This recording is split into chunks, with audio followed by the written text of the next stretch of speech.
Всем привет! Сегодня на канале вот такие пирожки из пшеничной цельнозерновой муки, без добавления пшеничной муки высшего или первого сорта. Нам понадобится 3 стакана пшеничной цельнозерновой муки, объем стакана 250 мл.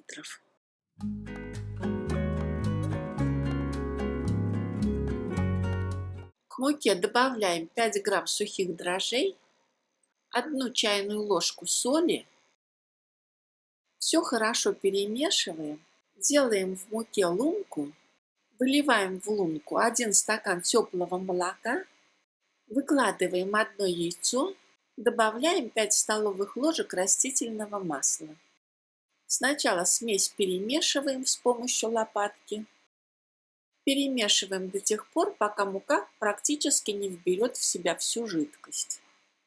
Затем переходим к замесу вручную. Замешиваем до тех пор, пока тесто не скатается вот в такой колобок. Оставляем тесто в миске, в которой замешивалось тесто. Миску накрываем и оставляем для брожения до удвоения теста в объеме. Тесто у меня бродило примерно 1 час, и за это время оно не только удвоилось, а, по-моему, даже утроилось в объеме. Вот посмотрите, какое получилось тесто после брожения.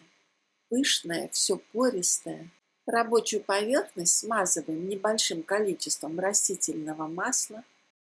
Выкладываем на рабочую поверхность тесто. Округляем тесто.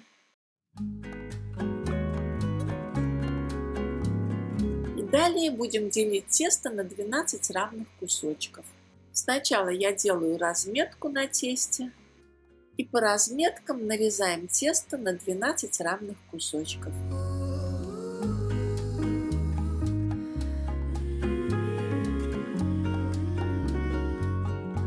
Из каждого кусочка теста формуем шарики.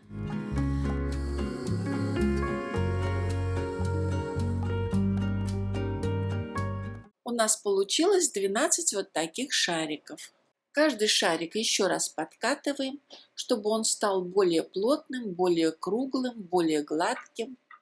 После того, как все шарики подкатали, накрываем их и оставляем на отдых минут на 10. После того, как тесто отдохнуло, еще раз смазываем рабочую поверхность растительным маслом. Немного смазываем шарики, чтобы они не прилипали при раскатке. Скалку тоже желательно немного смазать растительным маслом. И начинаем раскатывать тесто в круглую тонкую лепешку. Я буду сразу раскатывать все тесто.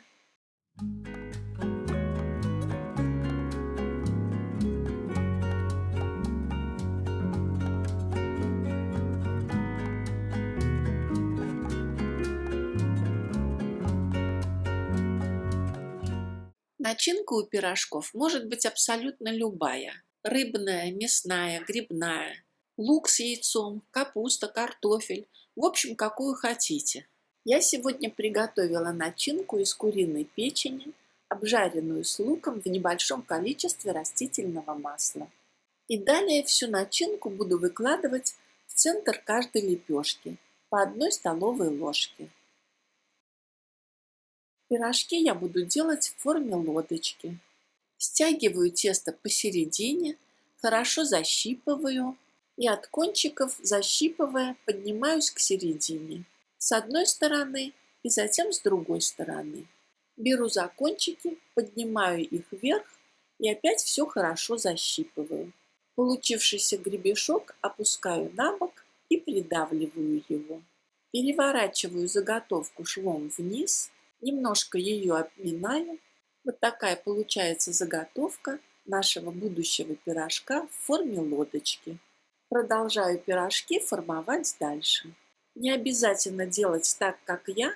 Думаю, у каждого свой метод формовки пирожков. Вот так я разместила все 12 заготовок на противне. Противень я предварительно покрыла пергаментом. Пергамент у меня со специальным двусторонним силиконизированным покрытием. Никакая выпечка никогда к моему пергаменту не прилипает.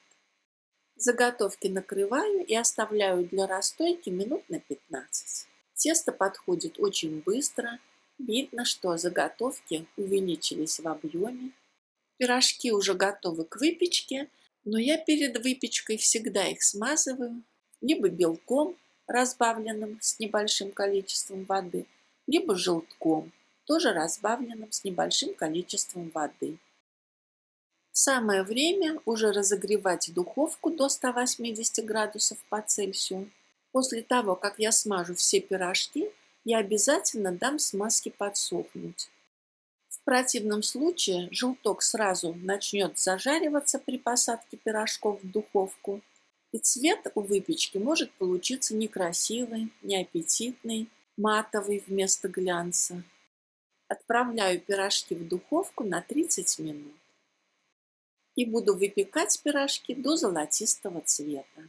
По времени ориентируйтесь на свою духовку, потому что условия выпечки у всех индивидуальные. Пока пирожки горячие, смазываем их кусочком сливочного масла, либо, если хотите, масло можно растопить, потом смазать им пирожки. Маслом я смазываю пирожки для мягкой корочки и для того, чтобы у пирожков был симпатичный глянец. Пока смазывала пирожки маслом, они уже подостыли и уже вполне пригодны, чтобы подавать их на стол. Пирожки очень мягкие, несмотря на то, что они из цельнозерновой муки. Тесто пышное, начинки в пирожке немало. Пирожки очень вкусные, а благодаря цельнозерновой муке еще и полезные. Для пирожков у меня специальная большая корзинка, я сюда умещаю все пирожки. Вот так пирожки выглядят снизу, подрумяненные, аппетитные. Приготовьте себе такие пирожки. Это быстро, полезно, вкусно и к тому же экономно. Приятного чаепития с такими пирожками в кругу семьи, с друзьями, с близкими.